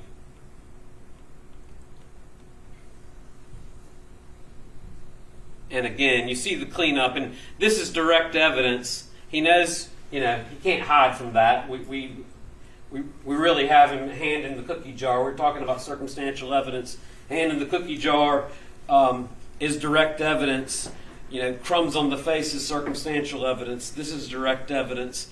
There is not a story he can concoct to get around this. So, I'm guilty of accessory, but not the murder. And this is Erick's bathroom. It's spotless. It's squeaky clean. I would submit to you that he spent all day cleaning himself up and cleaning the bathroom up. And when you're talking about premeditation and deliberation and someone who's committed the murder, you need to look at their behavior before, during, and after the crime. And after the crime, that shows that he had a guilty mind, that he wanted to hide what he had done. And so he cleaned his bathroom until it was spotless. Kaylee, not so much. And listen, an aside about Kaylee. It sounds like she's a bit of a mess. The state doesn't disagree with the defense about that. But this is not a situation where Detective O'Neill developed a suspect. This is a case, as is every case with the Raleigh Police Department's homicide unit, where the detectives followed the evidence where it led. The evidence led from room D to room B, and it wasn't a trail of blood to be sure, but there was something that was consistent with blood, and it led them to Erick's room where there were pants with blood, because there was blood, because Erick had just killed Christina and had moved into that room. They sprayed the whole floor. There was nothing on the way to Kaylee's room. Now, and again, this is the beauty of her not being able to testify and the defendant being able to have the evidence and, craft his defense. He tells you where Kaylee was standing when he came back out of the room after he threw her off Christina in an attempt to save her life as Kaylee was murdering her. And she was standing in a place where the defense could potentially say she was responsible for the blood. But it doesn't go to her room. She didn't clean herself up. She was a mess, and her room was a mess. But she's not a murderer. None of the evidence supported it. And that's why the defendant was developed. He's not developed. We're not making a murderer. We're not making up a murderer. We're looking at the evidence and following it where it leads us, and it led us to room B.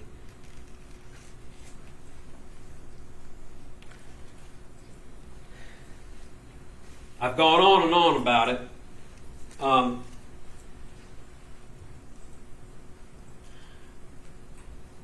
He said to you that he didn't tell Abraham and Yolanda because he didn't want them to see that horrible sight. To save their feelings? To save himself. I don't know if that is something that might offend you or not.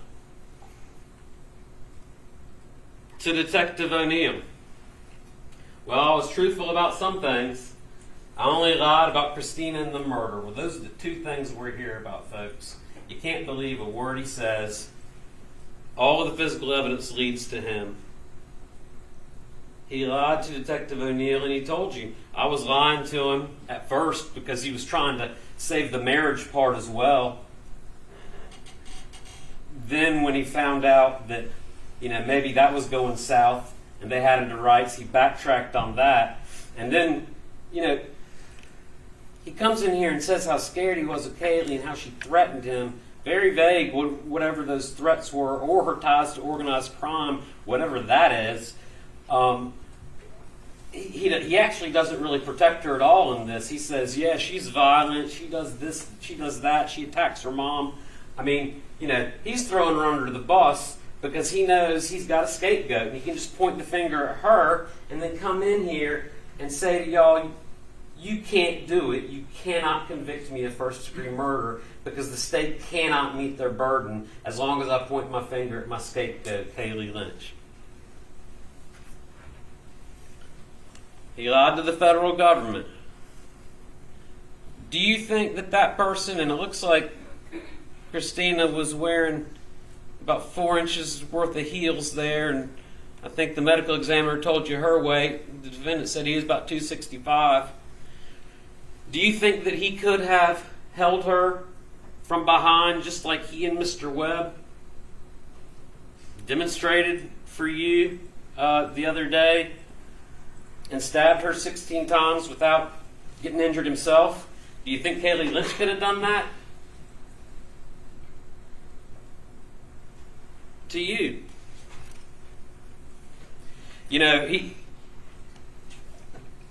I wasn't able to go through everything that he did lie about. He also said that there was nothing. He never had a problem with money, and that money, Christina asking him for money, wasn't an issue.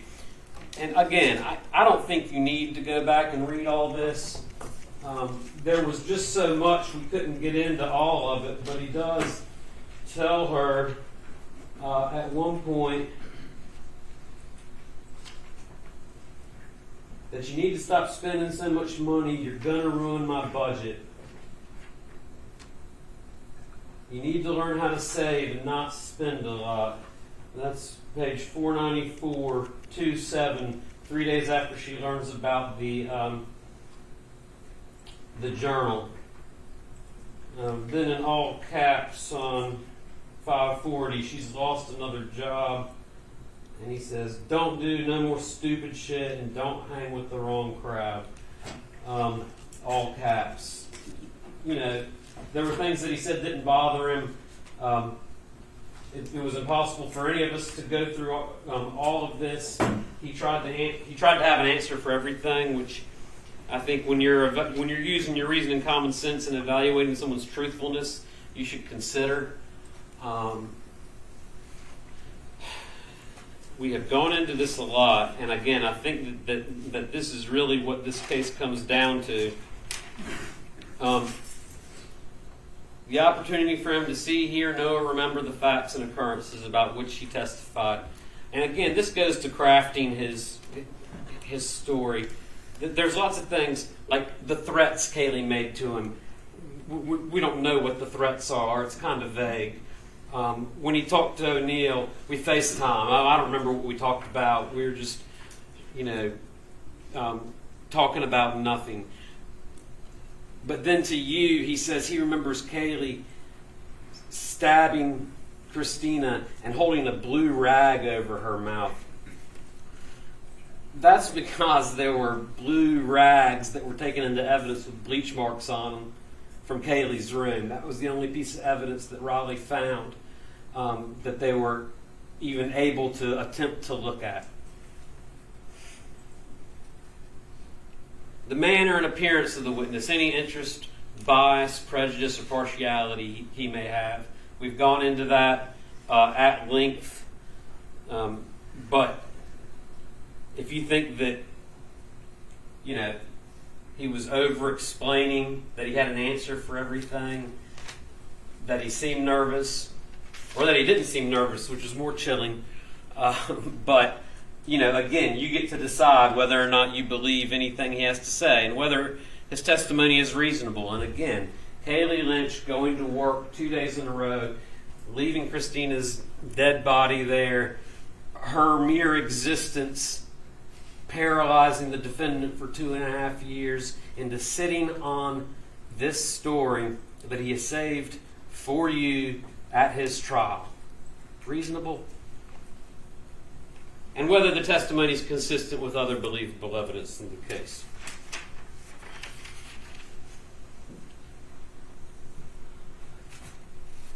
Again, you've heard you're going to be instructed on first-degree murder and nothing else.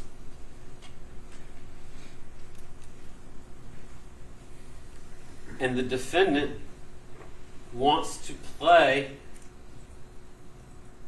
on your conscience.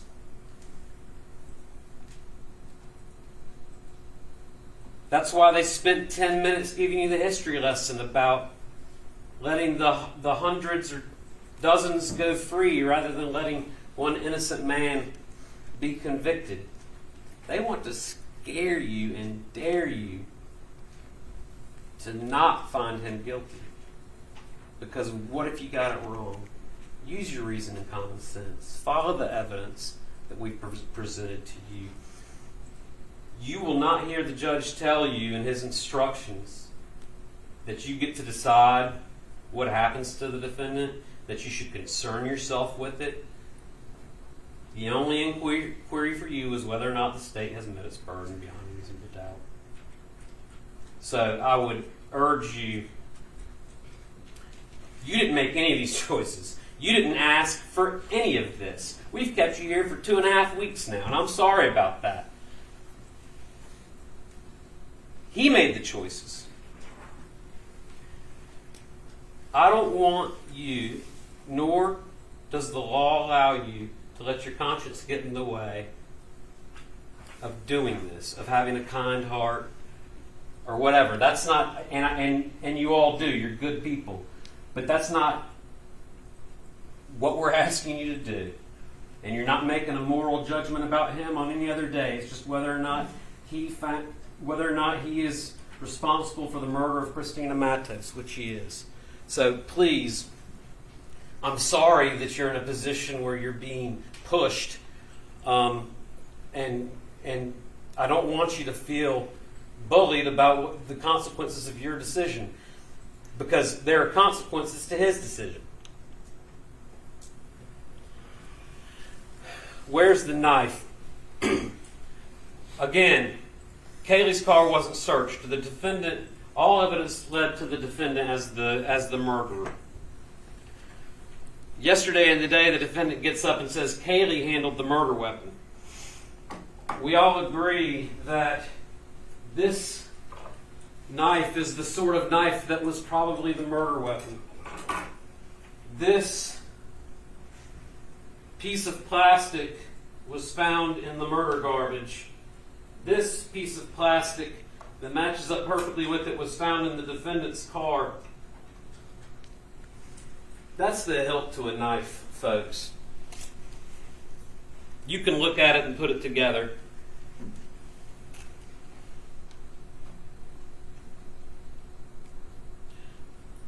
But because, and it's whatever the state didn't do, right, they're going to jump on. So Kaylee's car wasn't searched.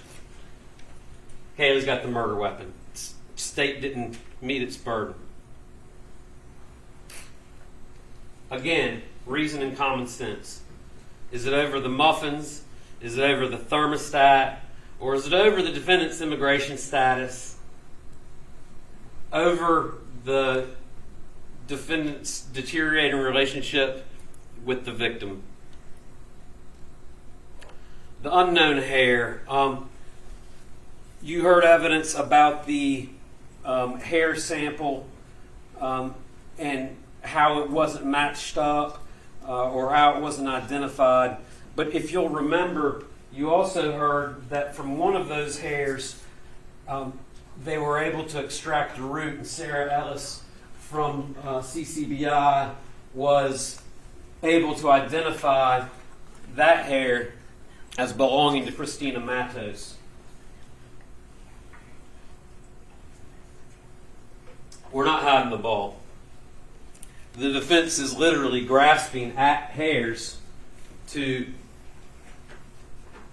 raise doubt with y'all. And we've got to convince you. We've got to convince 12 of you of each of the 5 elements of first-degree murder. The defense just has to raise doubt, cast doubt on the evidence, cast doubt on the investigation. And a lot of times when there's not a good defense or a different defense, like an alibi or something like that, we try the investigation. We just talk about all the ways in which the state fails. We nitpick.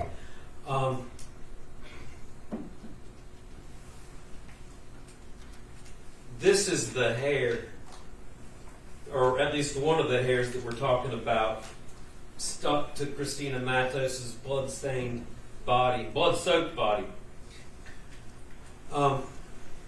And there's no evidence from the defendant's story or anyone else that Kaylee's hair had been pulled out or anything like that.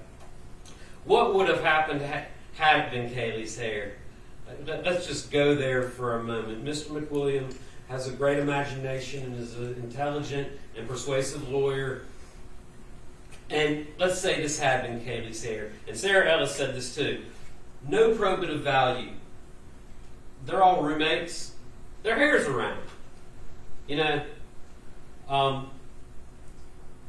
Or if it had been the defendant's hair, if it had been Kaylee's hair, you would have heard a lot more about that.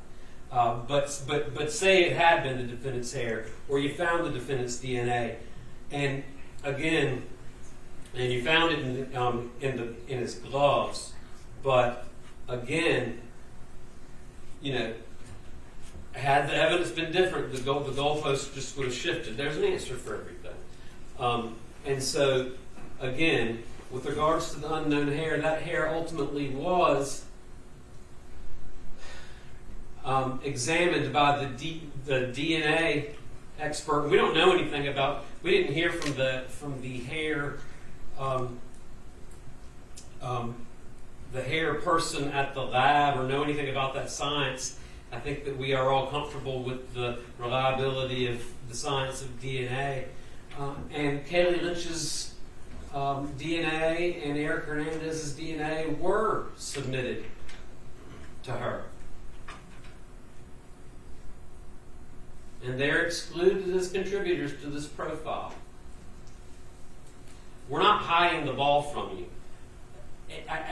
I think you might have also heard Sarah Ellis say that this was an unusually large request, and that you know we sent them more than they would usually do.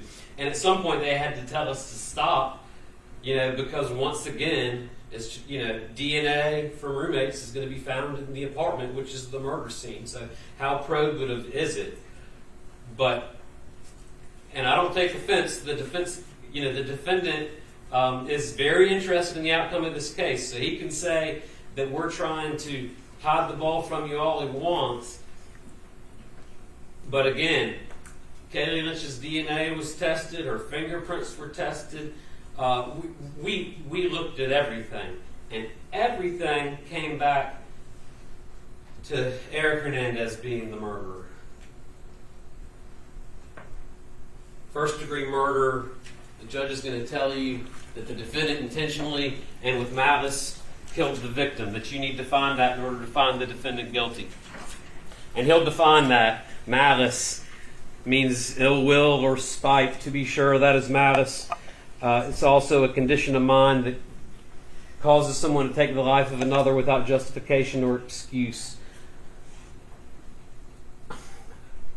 I'm not gonna bandy about the pictures of Christina Matos too much, but circumstantial evidence and the inferences you can make from it. When someone is stabbed over 16 times or 16 times with a steak knife, transecting both of their jugular veins so that they bleed out, you can infer that whoever did that intended for them to die. This was not a get off me situation or I want to scare you. This is plunging, turning,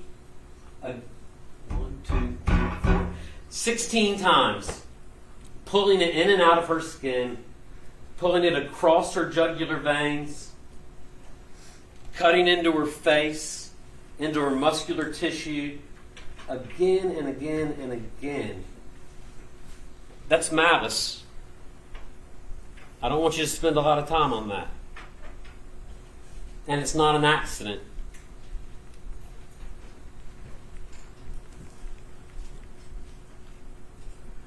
That the defendant's act was a proximate cause of the victim's death. And again, proximate cause, that's why we have the doctor come and tell you about all of the wounds. It's not just to put you through, a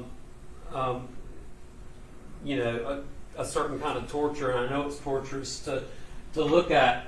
But we had to show you that the reason why Christina Matos is not with us anymore is stab wounds and incisions A through X, and then the defensive wounds on the hands to Z and AA and BB.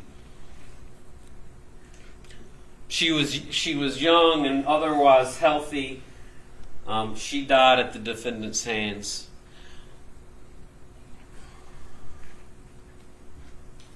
As another aside, sometimes when you're selling a story or trying to come up with something, you do too much. You know what I mean? Maybe give it one too many little details for dramatic effect. Do you think that Christina Matos lying in Erick's arms with two jugular veins cut completely in half, all of the blood from her brain pouring into the base of her brain, losing consciousness, had time or the interest or the wherewithal to say, just let me die, tell my mother I love her?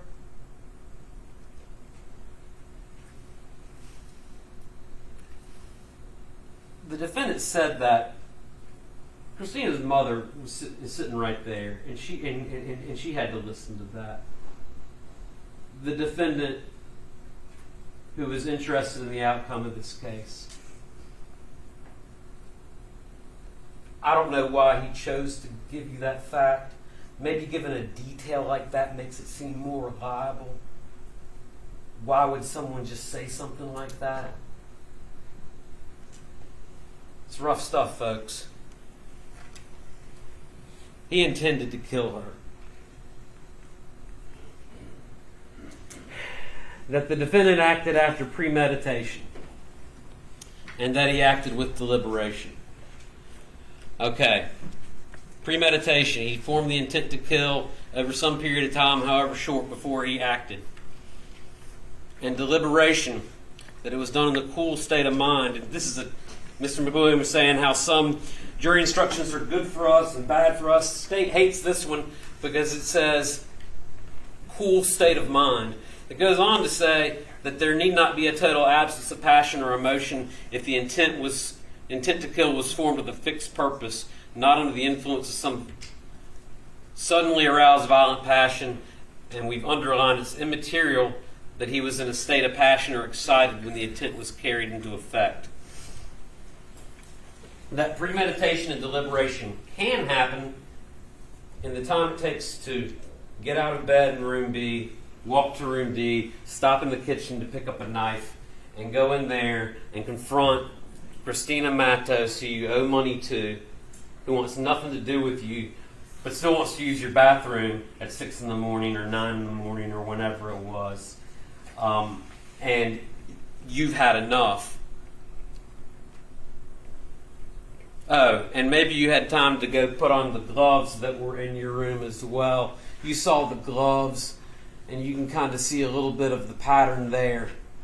He says that he was just in there to move her body, folks. He was in there, again, to kill Christina Matos, and in the process, to avoid apprehension and arrest. So he wasn't going to leave anything to chance in terms of leaving his DNA.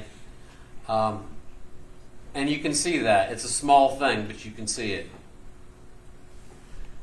Another part of premeditation and deliberation happens March 20th of 2021. What happens if my U.S. citizen wife dies? That is from his phone at 6:40 in the evening. To be fair, it sounds like Christina did have a life with several other people who could be considered dangerous, which the defendant attempted to use to great effect during his first interview with Detective O'Neill. Of course, none of them are coming in or out of the apartment, and since the camera doesn't lie, we're not talking about them. Were there not a camera right outside their door, believe me, we'd be hearing all about all those other folks. But because in that area the defendant is pinned in, we're not talking about those folks. But he has searched, again, about 2 weeks before her murder. What happens? Unlike in previous versions of the law, this applies regardless of how long the couple was married prior to the spouse's death. The old law required a minimum of 2 years at the time the U.S. citizen died. That's the evidence from the extraction that Detective Pike did of the defendant's phone. The defendant, whom I've submitted, you shouldn't believe for anything that you can't corroborate with another independent witness, says that only applied to the military. Folks, again, this was something that was on his mind. He's worried about money with Christina. He's worried about these men that she's bringing home. They are moving into separate rooms. It's all going south. And he is at least entertaining this notion at least a couple of weeks before this happens. It's just a matter of what makes him break. And I don't know if it was the thermostat or the text or the muffins or whatever, but that is the morning, April 3rd, that he broke. But he'd been thinking about it. It had been on his mind at least since March 20th. Intent is rarely provable by direct evidence. Phones have really changed that. You can't. It's not like sending an email. You fire off a text before you think. As soon as something comes into your mind, you can grab the answer out of your phone. What would happen? Could this still work? Could this bitch? If she was just gone and she wasn't taking my money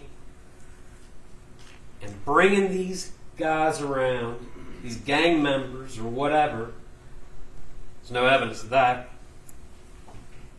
Just if she wasn't here, and it doesn't have to be a fully formed plan at this point, even if he's just entertaining it, that is premeditation and deliberation. She pisses him off Saturday morning. You know what? We're married now. Enough. 16 times.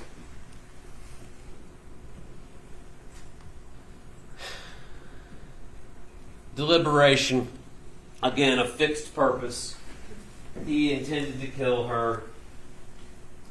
He decided. He made a choice.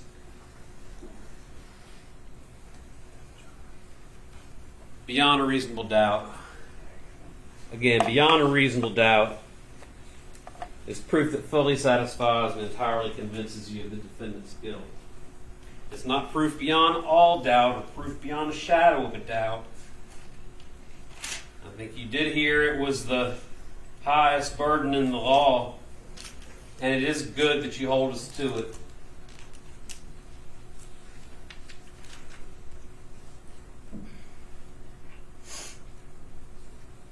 But to allow the defendant to overcome it just by pointing the finger at Kaylee,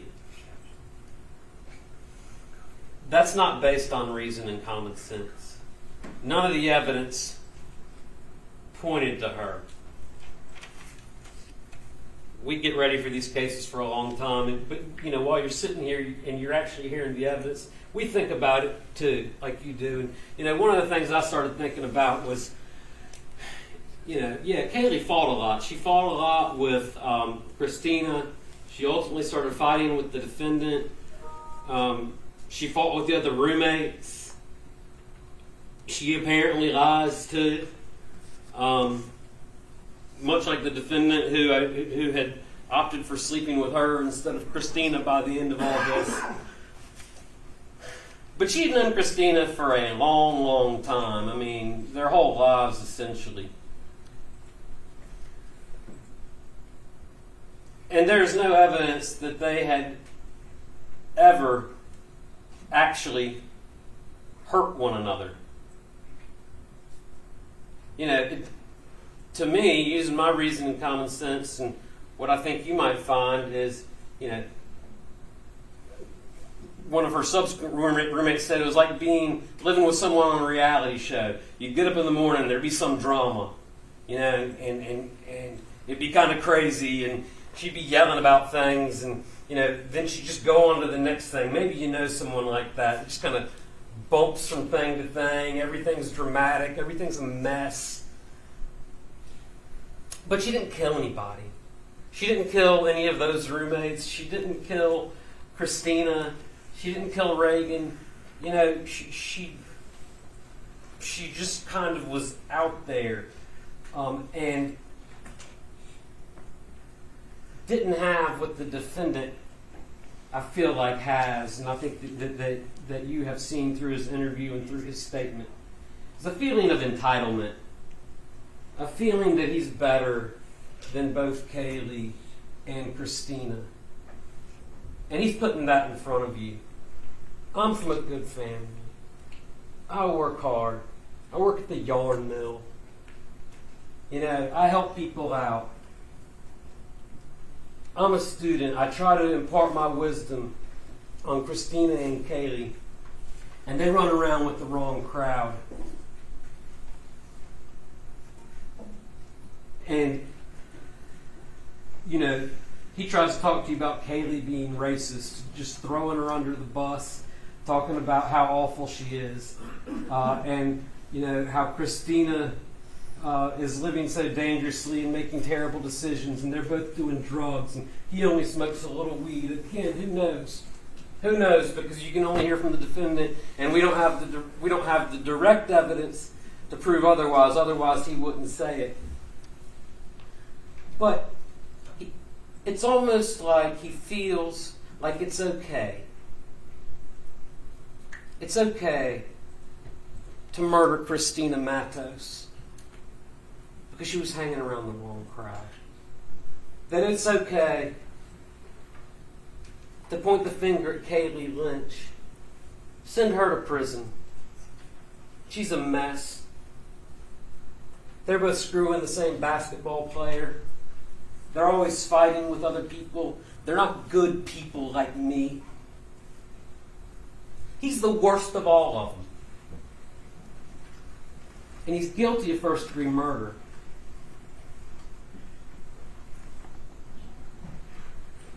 On the basis of premeditation and deliberation.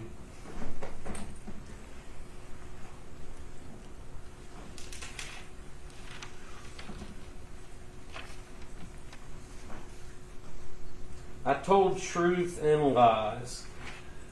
The only lies were about Christina and the murder. The circumstantial evidence in this case is overwhelming.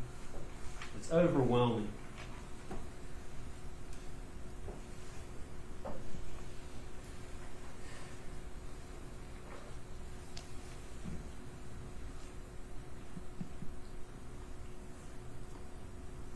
And it is an important decision, and he's interested in the outcome of the case. And here's the plan. The plan is to blame it on the only other person in the world that's here. That is a scapegoat. A scapegoat is, in ancient times, and I don't have an article like Mr. McWilliam about Blackstone, but in ancient times, villagers would sacrifice one goat and put all the sins on the other goat and send it out into the wilderness to pay for their sins. Don't let him scapegoat her. Don't let him put it on her. All of the evidence points to him. And a lot of it is circumstantial evidence. But there's plenty of direct evidence there too. There's motive. There's intent. There's an opportunity. It's all there. And you're in a tough position. You're being asked to make a big decision. But we picked you because we know you're all capable of doing it. You've got the reason and common sense that's needed to tell the defendant that he's guilty of the murder of Christina Matos.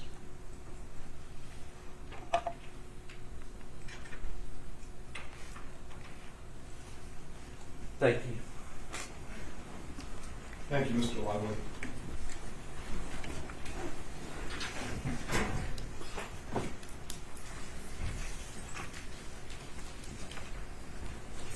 Ladies and gentlemen, we are going to take our break. And when we return from our break, I'm going to read the law to you.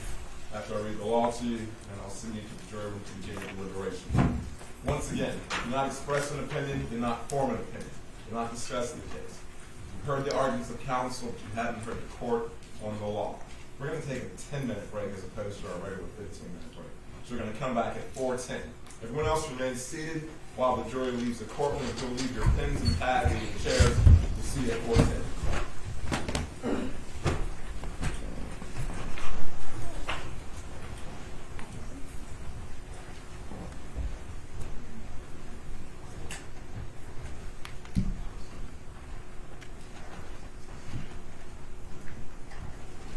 Sir, have a seat.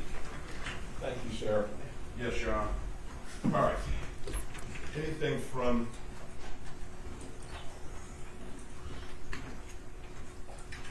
Thank you, Sheriff. Anything from the state, Mr. Lively? No, Your Honor. Anything from the defense, Mr. McWilliam? No, Your Honor. All right. We will take our 10-minute break, Sheriff. We'll come back at 4:10, and then we will give the jury instructions. Yes, Your Honor. Superior Court being recessed until 16:10 hours, 14 p.m. Thank you, Sheriff.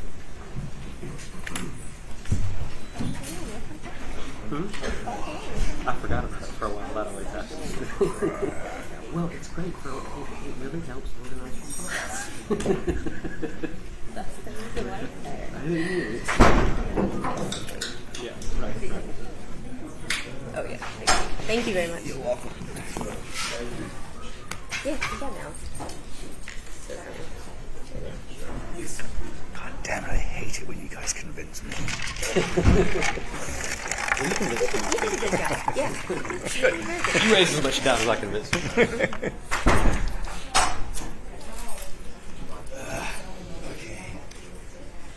At least now I just got it done. I know. I've got a fucking split. Yeah. So I had that yesterday. You know what it is? It's I don't So it's that, but you know, I mean, it took me a long time to realize this, but when you have a day like today, and I mean, don't make you get nervous like I do. No, I get You start to concentrate a lot, and it's a migraine. I mean, I know it's not like you probably don't get it all the time, but I used to get them all the time in Superior Court.